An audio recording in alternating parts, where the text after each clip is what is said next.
माननीय सभापति महोदय, अभी इस सदन में हमारे साथी गोखले जी द्वारा जो भारत के उस राज्य को रिप्रेजेंट करते हैं जो फाइन आर्ट्स और गरिमा में अपना एक उच्च स्थान रखता है, जिसे बंगाली भद्रलोक कहा जाता है, परंतु आज उस इनिशिएशन के साथ मुझे लगता है उस भद्रता के साथ जो क्रूर मजाक हुआ है उसके ऊपर बात करते हुए मैं पीड़ा के साथ अपना निवेदन प्रारंभ करता हूं। आज हम गृह मंत्रालय के विषय में चर्चा के लिए एकत्र हुए हैं और हमारी सरकार 26 मई 2014 को आने के बाद गृह मंत्रालय की टोन एंड टेनर में क्या परिवर्तन आया, इसे मैं सिर्फ दो वानगी में बताना चाहता हूं।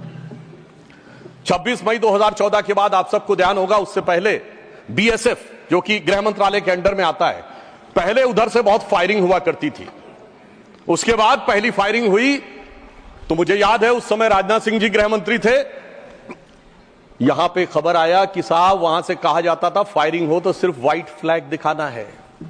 आपको पता है कि उस समय गृह मंत्रालय से संदेश गया बीएसएफ के डीजी को कि अब ये मोदी की सरकार है, अब व्हाइट फ्लैग नहीं दिखाया जाएगा, फायरिंग के ऊपर 4 गुना फायरिंग का जवाब दिया जाएगा। और आप सबने देखा होगा पिछले 10 सालों में सीमा पर फायरिंग में शांति आ गई है।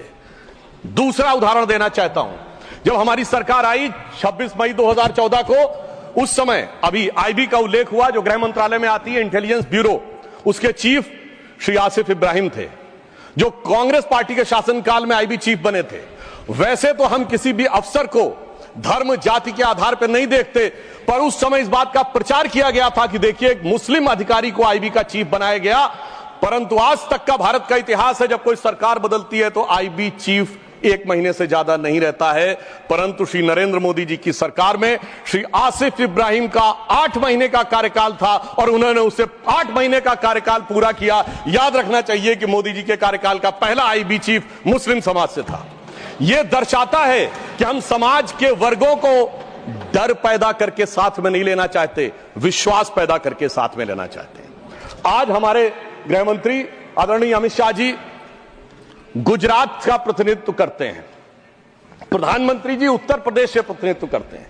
सभापति जी, यह संयोग भारत के इतिहास में 3 बार बना है। पहली बार जब सरदार पटेल गुजरात से थे और पंडित नेहरू उत्तर प्रदेश से थे तो स्वतंत्रता का काल था। दूसरी बार लाल कृष्ण आडवाणी जी गृह मंत्री थे और अटल बिहारी वाजपेयी जी उत्तर प्रदेश से थे, तब भारत ने 21वीं सदी में प्रवेश किया था।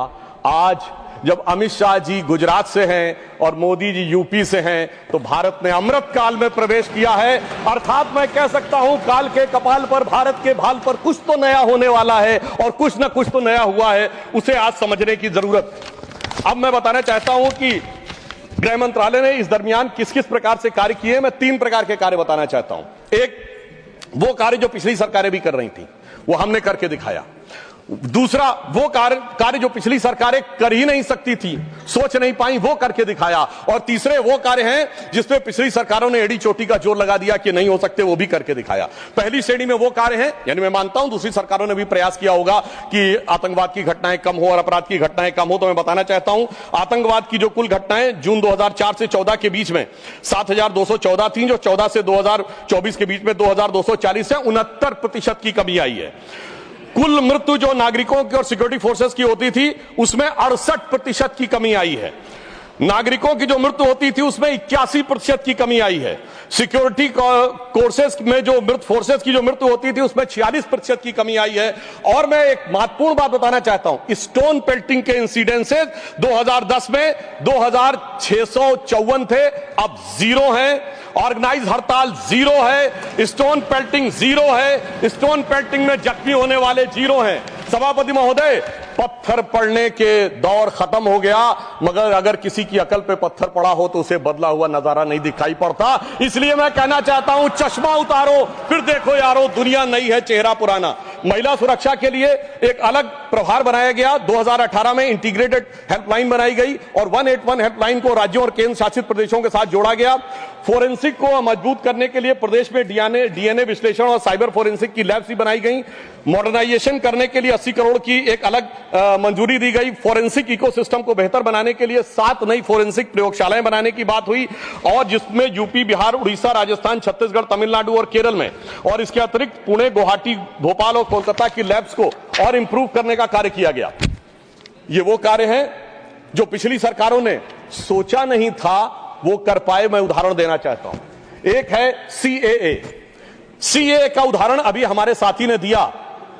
मैं याद दिलाना चाहता हूं, इसी संसद में एक वो दौर था जब इनकी नेता ममता बनर्जी जी ने भारत के इतिहास में इकलौती बार जब चेयर के ऊपर फाइल फेंकी थी, किस बात को लेकर कि बांग्लादेशी घुसपैठियों के बारे में चर्चा करने का मौका नहीं दिया जा रहा है। और आज मैं कहना चाहूंगा कितना बड़ा बदलाव दिखता है कि जिन लोगों ने इतना बड़ा कार्य किया था वो आज कितना पीछे हट गए। इसे कहते हैं कि वक्त के साथ इंसान कैसा बदलता है। सीए पे मैं कहना चाहूंगा, सीए गृह मंत्रालय का विषय है, नागरिकता, और ये एक संसद के द्वारा पारित कानून था, परंतु राज्य विधानसभाओं ने उसके खिलाफ प्रस्ताव पारित कर दिया। यह सरासर कानून का उल्लंघन था, सरासर संविधान का उल्लंघन था, और मैं कह सकता हूं इसके द्वारा संविधान खतरे में था। दूसरा मैं उदाहरण देना चाहता हूं, यूएपीए का चेंज किया गया, यानी अब केवल एक संगठन आतंकवादी नहीं होगा, कोई व्यक्ति आतंकवादी होगा तो उसको भी आतंकवादी माना जाएगा। एनआईए एक्ट में आतंकवाद की परिभाषा स्थापित की गई। मृत्यु दंड पर यह संशोधन किया गया कि क्षमा याचना केवल संबंधित व्यक्ति ही कर पाएगा, दूसरा नहीं कर पाएगा। आपदा के लिए विशेष धनराशि की व्यवस्था की गई, और नक्सलवाद को समाप्त करने में अभूतपूर्व सफलता हमें मिली है।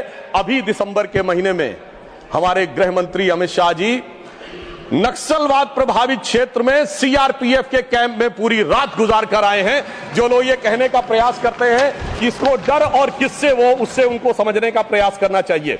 अब वो दौर चले गए सभापति महोदय। मुझे याद है 6 अप्रैल 2010 को दंतेवाड़ा में 76 सीआरपीएफ के जवान शहीद हो गए थे, और उसके बाद ऐसे समाचार आते थे कि देश के कुछ विश्वविद्यालयों में शहीद जवानों के प्रति नहीं, नक्सलवादियों के समर्थन में कार्यक्रम हो रहे थे। वो दौर अब समाप्त हो गया। अब तीसरी श्रेणी में बताना चाहता हूं, वो काम आते हैं, किए हैं गृह मंत्रालय ने, जो पिछली सरकारें कहती रही कि ये नहीं हो सकता, नहीं हो सकता, वो करके दिखाया। धारा 35A, धारा 370। मैं कह सकता हूं जब सरदार पटेल गृह मंत्री थे, राज्यों का महकमा उनके पास था, वो कश्मीर की कसक जो रह गई थी, वो कसक अगर आज समाप्त हुई है तो अगस्त 2019 में अमित शाह जी के शासनकाल में वह समाप्त हुई है। मैं कहना चाहता हूं, श्यामा प्रसाद मुखर्जी जी ने पहला बलिदान दिया था। रावी के तट पर 26 जनवरी 1930 को कांग्रेस के लाहौर अधिवेशन में स्वराज्य की शपथ ली गई थी, पर वो शपथ अधूरी रह गई थी। तो सरदार पटेल के दिल में कसक थी, श्यामा प्रसाद मुखर्जी जी का बलिदान था, और अटल जी के दिल में वेदना थी। उन्होंने कहा था 15 अगस्त का दिन कहता आजादी अभी अधूरी है, सपने सच होने बाकी हैं, रावी की शपथ न पूरी है। परंतु वो शपथ किसने पूर्ण की? प्रधानमंत्री श्री नरेंद्र मोदी जी के नेतृत्व में हमारे वर्तमान गृह मंत्री श्री अमित शाह जी ने उसको पूरा किया।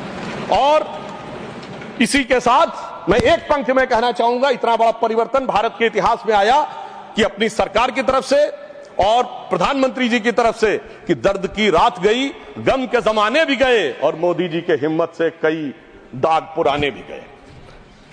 इसके अलावा जो कश्मीर में बड़ा परिवर्तन आया, मैं एक उदाहरण बताना चाहता हूं। अभी हमारे साथी ने डर का उल्लेख किया, तो मैं बताना चाहता हूं 10 सितंबर 2024 को भारत के पूर्व गृह मंत्री सुशील कुमार शिंदे जी का बयान था कि मैं गृह मंत्री के रूप में जाता था तो डल लेक में मैं गृह मंत्री के रूप में होता था, और डर के मारे उनकी क्या हालत होती थी, वह शब्द संसदीय नहीं है।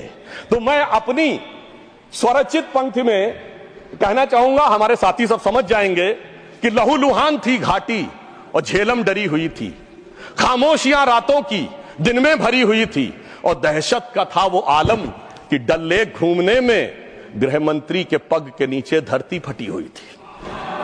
और आप समझिए आज हमारी स्थिति यह है कि हमारे गृह मंत्री वो हैं जिनको देखकर आतंकवादियों की छाती फटने लगती है, और आतंकवाद के समर्थन करने वालों के छाती में दर्द होने लगता है। सभापति जी, मैं कहना चाहता हूं, उनकी सरकार और हमारी सरकार में अंतर था जो भारत की परंपरा में है। उन्होंने बहुत दिन नाग पंचमी की, नागों को दूध पिलाया, हमने जन्मेजय का नाग यज्ञ करके दिखाया जिसमें सारे नाग आकर समाहित हो गए। तो मैं एक पंक्ति में कहना चाहूंगा, कश्मीर घाटी को लहूलुहान करने वालों सुनो, एक भी शहीद हुआ जवान नहीं भूले हैं, और दूध भी पिलाते हैं परंपरा हमारी मित्र, किंतु नाग यज्ञ का विधान नहीं भूले। और मैं ये कहना चाहता हूं, दूसरा उदाहरण, एक सिर्फ दूसरा उदाहरण, हमारे कांग्रेस के युवा नेता जिन्होंने तथाकथित भारत यात्रा निकाली, उसी कश्मीर कहते हैं कि हालात नहीं बदले। इस पूरे देश ने वो दृश्य देखा जब भैया और बहन दोनों सुरक्षित वातावरण में मधुर मनोभावों के साथ बर्फ के गोले के साथ खेलते नजर आ रहे थे। और ये वही कश्मीर था जहां उनके गृह मंत्री के पैर के नीचे धरती फटी जा रही थी। इतना बड़ा बदलाव भी दिखाई नहीं पड़ता। मैं पूछना चाहता हूं मेरे भाई कि अगर आप ये कहना चाहते हैं वही कश्मीर था जहां ऐसा इसके झंडे दिखाई पड़ते थे, जहां पाकिस्तान जिंदाबाद के नारे दिखाई पड़ते थे, वहां पर अगर आरजी और पीजी दोनों एक साथ सुरक्षित थे, एसजी भी खुश रही होंगी, मुझे लगता है जीजा जी को भी खुशी का एहसास होना चाहिए। मैंने किसी का नाम नहीं लिया है। और इसके लिए गृह मंत्री जी को साधुवाद देना चाहिए कि कश्मीर में इतना बड़ा बदलाव देखने को मिला है, कम से कम इतना तो करना चाहिए। और मैं अपने साथियों से कहना चाहूंगा जो उनके नेता बोलते हैं डरो मत, हकीकत का सामना करो कि कितना बदलाव आया है, इसको स्वीकार करो, डरो मत। डरने का काम देश के विरोधियों के लिए छोड़ दो हमारी सरकार ने। इसके अलावा हमारी सरकार के समय में इंडियन पैनल कोड को भारतीय न्याय संहिता के रूप में जो बदलाव किया गया वो एक महत्वपूर्ण बात है। परंतु मैं सभापति महोदय यह भी बताना चाहूंगा कि जब भी किसी चीज की तुलना हो तो तुलनात्मक होनी चाहिए। जब हमारी सरकार आई और गृह मंत्रालय का दौर आया तो उस जमाने में क्या अंतर था सिक्योरिटी में और आज क्या बड़ा अंतर है। राष्ट्रीय सुरक्षा सबसे प्रमुख दायित्व है, जैसा कि हमारे साथी ने कहा, लॉ एंड ऑर्डर तो स्टेट का सब्जेक्ट है, पर राष्ट्रीय सुरक्षा गृह मंत्रालय की बात मैं पूछना चाहता हूं। हमारी सरकार आने से पहले दिल्ली में धमाके नहीं होते थे क्या? मुंबई में नहीं होते थे? चंडीगढ़, गुवाहाटी, लखनऊ, फैजाबाद, जयपुर, नागपुर, हैदराबाद, कौन सा ऐसा शहर का जहां धमाके नहीं होते थे? चलती ट्रेन में धमाके, चलते बस में धमाके, लोकल ट्रेन में धमाके, और लिखा रहता था बस अड्डे पे धमाका, रेलवे स्टेशन पे धमाका, लिखा रहता था छूना नहीं धमाका हो जाएगा। मगर इसके बावजूद आज वो केवल दक्षिण कश्मीर के 4 जिलों तक सीमित हो गया है। इसके बावजूद इतना बदला हुआ नजारा नजर नहीं आता है। यह दर्शाता है कि कितना पूर्वाग्रह की दृष्टि है। और यह भी मैं बताना चाहता हूं, इस सरकार, पिछली सरकार के शासनकाल में जांच के अंदर किस प्रकार का कार्य हुआ, मैं 2 चीजों का उदाहरण देना चाहता हूं। समझौता एक्सप्रेस केस दुनिया के इतिहास का इकलौता केस होगा कि पहले वहां सरकार जांच कर रही थी कि पाकिस्तान ने कराया, अचानक यू टर्न ले लिया और तथाकथित हिंदू आतंकवाद पे आ गए। किस आधार के ऊपर? आरोपी के रूप में असीमा आनंद जी का जेल में इंटरव्यू। मैं पूछना चाहता हूं जेल में इंटरव्यू कैसे हुआ? बजाय इंटरव्यू लेने वाले पे कार्रवाई होने के पुलिस के सामने दिया गया बयान एडमिसिबल नहीं होता है और इंटरव्यू के आधार के ऊपर चेंज कर दिया। जबकि डेविड कोलमैन हेडली की तीसरी पत्नी फौजिया का अमेरिका में दिया इंटरव्यू है जिसमें सीधे सीधे उसने कहा कि यह पाकिस्तान का इन्वॉल्वमेंट था। दूसरा उदाहरण देना चाहता हूं, इशरत जहां केस। यह दुनिया के इतिहास में इन्वेस्टिगेटिव एजेंसी में एक अद्भुत उदाहरण होगा कि पहले भारत की आईबी और सीबीआई दोनों कह रही थी कि इशरत जहां आतंकवादी है, फिर अचानक सीबीआई ने स्टैंड चेंज कर दिया और कहा वो आतंकवादी नहीं है। मगर सभापति महोदय, आईबी चीफ कहते रहे कि वो आतंकवादी है। यानी ऐसा विचित्र उदाहरण था कि एक ही सरकार की 2 एजेंसी एक दूसरे के खिलाफ बोल रही थी। और जब हमारी सरकार आई और वो हलफनामा बदलने का आधार पूछा गया तो सभापति महोदय फाइल गायब थी। यह दर्शाता है कि सिक्योरिटी का किस प्रकार से मजाक उड़ाया गया। 26/11 का हमला हाफिज सईद ने कराया, यह इनकी सरकार मानती थी, मगर हमारे कई सम्मानित नेता उस तरफ बैठे जो कहते थे आरएसएस ने कराया। सिक्योरिटी का जिस प्रकार का मजाक इनकी सरकार में उड़ाया गया है, यह दर्शाता है कि वो सिक्योरिटी किस प्रकार की थी। मुझे समझ में नहीं आ रहा था कि वो लोग जो अपने जमाने में क्या कहते थे कि इशरत जहां बेटी है, याकूब मेनन की जुडिशियल किलिंग हुई है, अफजल हालात का मारा है, जाकिर नायक शांति का मसीहा है, ओसामा जी हैं, हाफिज साहब हैं, इस हालात के बाद क्या होना था? मैं पूछना चाहता हूं, ये डर के बोल रहे थे या प्रेम से बोल रहे थे? या आपकी मोहब्बत की दुकान के सरमाएदार थे या मोहब्बत की दुकान के खरीदार थे? और मैं सिर्फ अब 2 स्टेटमेंट कोट करना चाहूंगा उस सरकार की हालत के लिए। 20 जनवरी 2013 को तत्कालीन गृह मंत्री सुशील कुमार शिंदे जी ने जयपुर में वक्तव्य दिया कि आरएसएस के कैंप्स में टेरर ट्रेनिंग की जाती है। और जब सुषमा स्वराज जी ने आके सदन में पूछा, गृह मंत्री ने अपना बयान वापस ले लिया। सोचिए, इस प्रकार का मजाक भारत की सुरक्षा के साथ कभी सुनाई नहीं पड़ता। और 14 जुलाई 2011 को कांग्रेस के एक चिर युवा नेता जो चिर क्रोधित और चिर आक्रोशित रहते हैं, उन्होंने एक वक्तव्य दिया था, but terrorism is something that is impossible to stop all the time. यानी हमेशा के लिए आतंकवाद को रोकना मुमकिन नहीं है। सभापति महोदय, जिस सरकार का चाल चलन ऐसा था, उसके हालात में रोकना मुमकिन नहीं था, पर आज मोदी जी की सरकार है तो मोदी है तो मुमकिन है, वो हमने करके दिखाया। मैं दूसरा बताना चाहता हूं उदाहरण। एक दौर था जिस जमाने में 26/11 हमले के बाद से पहले 2007 में आंतरिक सुरक्षा के लिए नीति क्या थी? हवाना में जाके यह कहा कि पाकिस्तान आतंकवाद से पीड़ित देश है। यह भारत सरकार का ऑफिशियल स्टेटमेंट था। 26/11 के हमले के केवल 9 महीने बाद जुलाई 2009 में शर्म एल शेख में ज्वाइंट डिक्लेरेशन में बलूचिस्तान का उल्लेख आया और यह कहा गया टेरर के अटैक से टॉक्स प्रभावित नहीं होंगी। मगर सभापति महोदय, जो हमारी सरकार आई तो हमने कहा टेरर के साथ टॉक्स नहीं होंगी। और जब से मोदी जी की सरकार आई है, हमने इस बात को बिल्कुल साफ साफ कर दिया है। और इसीलिए पिछले 11 साल ऐसे हैं जब कोई औपचारिक द्विपक्षीय वार्ता नहीं हुई। सभापति महोदय, क्योंकि जब से हमारे गृह मंत्री जी आए हैं, हालात में जानते क्या बदलाव आया है? उस जमाने में शांति के कबूतर उड़ा करते थे, अब गुरु गोविंद सिंह जी के बाज उड़ते हैं। और जिसे हम अपने लखनऊ की भाषा में कहते हैं कि अम्मा मियां वो दिन लद गए जब उस्ताद लल्लू खा फाख्ते उड़ाया करते थे। और अब वो बदलाव ये देखने को मिला है। ये लोग तो वो हैं सभापति महोदय, जिन्हें भारत इतना कमजोर चाहिए था, किसी संसद भवन की छत के ऊपर जो शेर बने हैं उसके लिए लोग गए थे कोर्ट में कि शेर ज्यादा आक्रामक दिख रहे हैं। यानी इन्हें शेर बिल्ली जैसे चाहिए थे, बिल्ली जैसे नहीं, भीगी बिल्ली जैसे चाहिए थे। परंतु शायद ये भूल गए कि हमारे प्रधानमंत्री जी और गृह मंत्री जी गुरु गोविंद सिंह जी से भी प्रेरणा लेते हैं, शिवाजी महाराज से भी प्रेरणा लेते हैं, महाराणा प्रताप से भी प्रेरणा लेते हैं। और उनकी तरफ से हमारी नीति के लिए कहना चाहूंगा कि मन में है धैर्य और तन में प्रचंड शौर्य, बन चंद्रगुप्त मौर्य प्रलय मचाएंगे। और महाराणा और शिवा की संतति कहाते हम शीश कट जाए भले झुकने ना पाएंगे। और बार बार छेड़िए ना भारत स्वाभिमान को, अन्यथा बाद में बहुत पछताएंगे। सौगंध मां भवानी की उठेगी ललकार, जब आपके घरों पे चील कौवे मंडराएंगे। और ये आपने देखा, ये बालाकोट में भी दिखा, ये सर्जिकल स्ट्राइक में भी दिखा। पर तब हमारे विरोधी क्या कहते थे? आदमी मरे थे कि कौवे मरे थे, पेड़ गिरी थी कि बिल्डिंग गिरी थी। इस प्रकार के मजाकिया बात करने वाले लोगों को मैं बताना चाहता हूं कि भारत की व्यवस्था, अभी एक विषय का उल्लेख आया हमारे साथी ने, मैं एक बात पूछना चाहता हूं। वोटर डुप्लीकेशन की बात हमारे विरोधी उठाते हैं। मैं कहना चाहता हूं, अगर वोटर डुप्लीकेशन की बात करना चाहते हो तो पहले सिटीजनशिप डुप्लीकेशन तो क्लियर कर लीजिए। क्यों नहीं एनआरसी के लिए हां बोल देते हैं, उसके बाद यह मुद्दा ही खत्म हो जाएगा। भाई, जब आप कह रहे हैं कि वोटर्स को लेकर आपके मन में संदेह है तो एक बार एनआरसी करवा दीजिए, दूध का दूध पानी का पानी। मगर सभापति महोदय, एनआरसी क्यों नहीं करानी है? उसका कारण यह है कि पिछले चुनाव में सबसे बड़ी जीत कहां पे हुई है?